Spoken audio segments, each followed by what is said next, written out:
friends.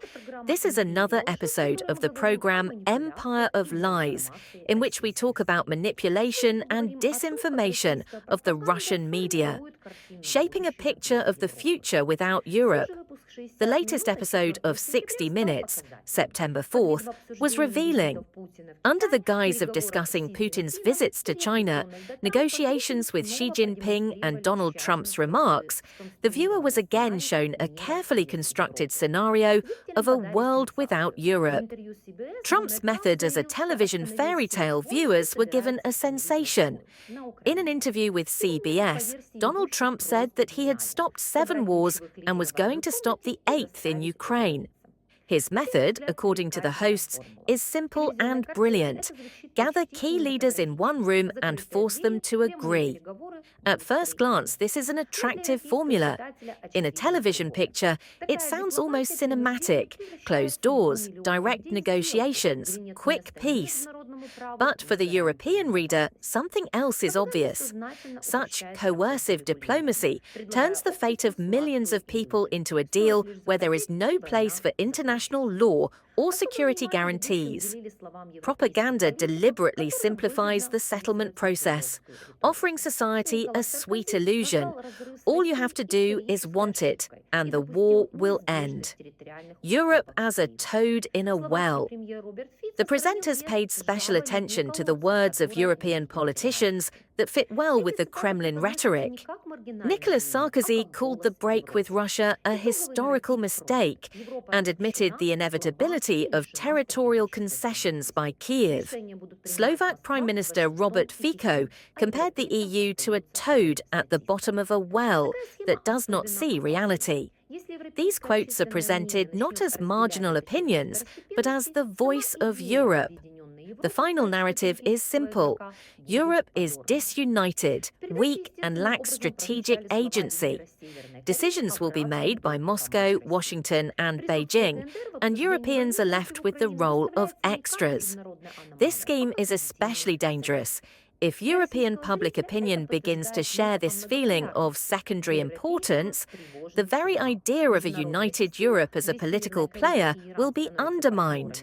Normalization of dictatorships. The program naturally included the words of the North Korean leader about the brotherly duty to help Russia. The presence of the DPRK in the discussion of the war against Ukraine is presented not as an international anomaly, but as a legitimate alliance. For the Russian viewer, this confirms the myth of multipolarity. For the European viewer, it is an alarming signal. The international system, where North Korea and Iran become partners in the world, is deprived of the very logic of rules and sanctions. Europe as a source of threat. The second line is no less important. Europeans are accused of dragging out the war, financing the Ukrainian hysteria, and sabotaging peace processes. The rhetoric is based on constant opposition.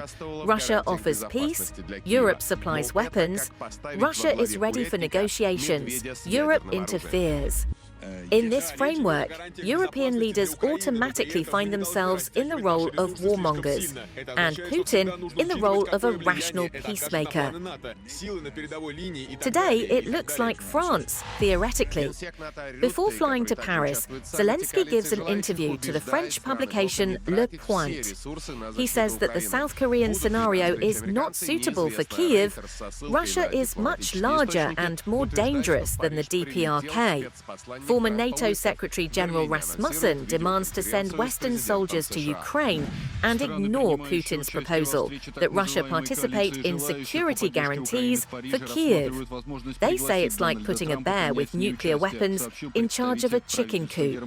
Yes, we are talking about security guarantees for Ukraine, but at the same time we should not stretch our resources too much. This means that we must always consider what impact this will have on NATO plans, forces on the front lines, and so on. NATO Secretary General Rydthy, who is also participating in the summit of the coalitions of the willing, convinces the bloc countries not to spend all their resources on defending Ukraine. Will there be unknown Americans at the meeting? Reuters, citing diplomatic sources, claims that Trump's special envoy Witkoff has arrived in Paris. In Berlin, he announces a video conference with the US president. Countries taking part in a meeting of the so-called coalition of the willing to support Ukraine in Paris are considering inviting Donald Trump to attend, a German government spokesman said. "I can't predict anything, but there is talk of contacting the US president." What is behind the picture of a fast peace? The meaning of the television scenario is simple. Europe must accept the role of the periphery, give in to Ukraine, and the great powers will come to an agreement among themselves. In this construction, there is no place for European law, Ukrainian sovereignty, and democratic values. For Europe, this is a dangerous temptation. A quick peace, achieved in a closed room without guarantees, will only become a pause before new aggression. The history of the 20th century demonstrates all too well how deals behind the backs of those affected by war end. You were on the program Empire of Lies. See you soon.